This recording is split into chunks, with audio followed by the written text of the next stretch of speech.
Our interest in the ATTREX mission is to try to understand the chemical composition of air in the region where the global hawk flies, and this is the upper troposphere, and particularly the tropical upper troposphere.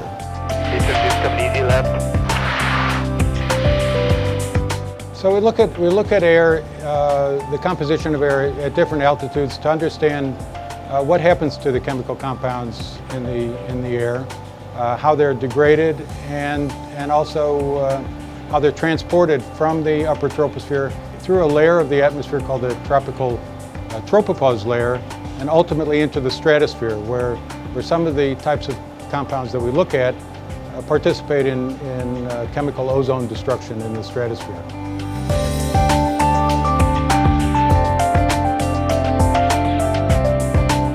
And we do this by taking air and compressing it into air samples, which we bring back to the laboratory and analyze the trace gas composition in the air that we've collected. And the way that we sample is by taking air on the different layers of the atmosphere. So when the instrument is ready to sample, we flush our manifold by opening the exhaust valve in intervals. When we're ready to take the sample inside of the canister, we send a command through our ground computer to open the solenoid valve, so the air will go through the solenoid valve that is open and draw the air inside of the canister.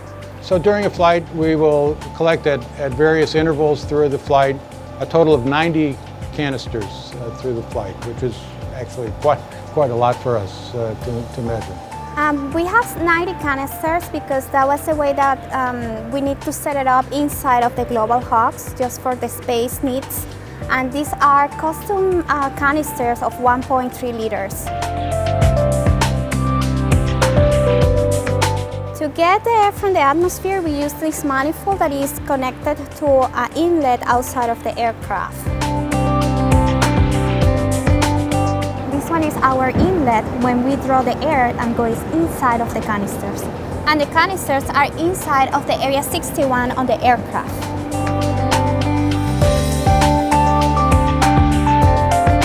Once the aircraft is on the ground, we remove our canisters from the aircraft and bring them to the laboratory.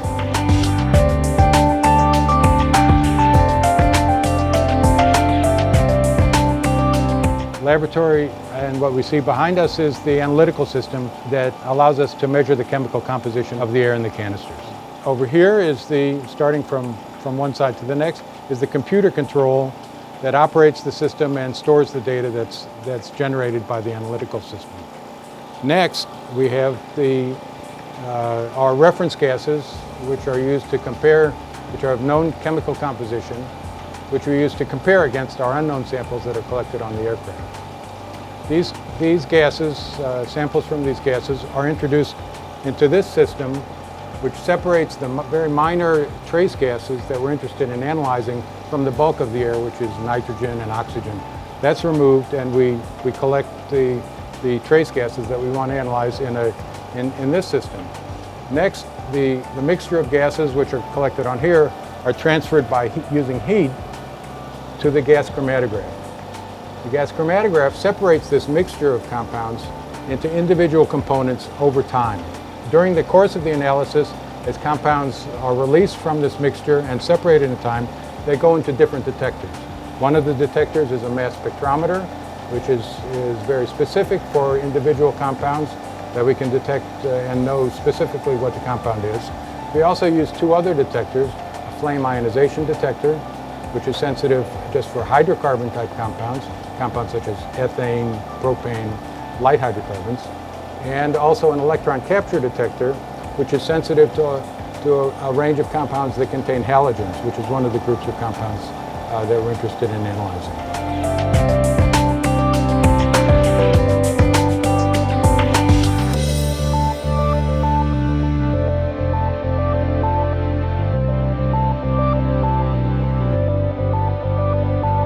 So we try to look at the amounts of chemicals in this region, and by looking at their distribution and amounts, we can say something about how fast these compounds are transported from the lower atmosphere into the stratosphere.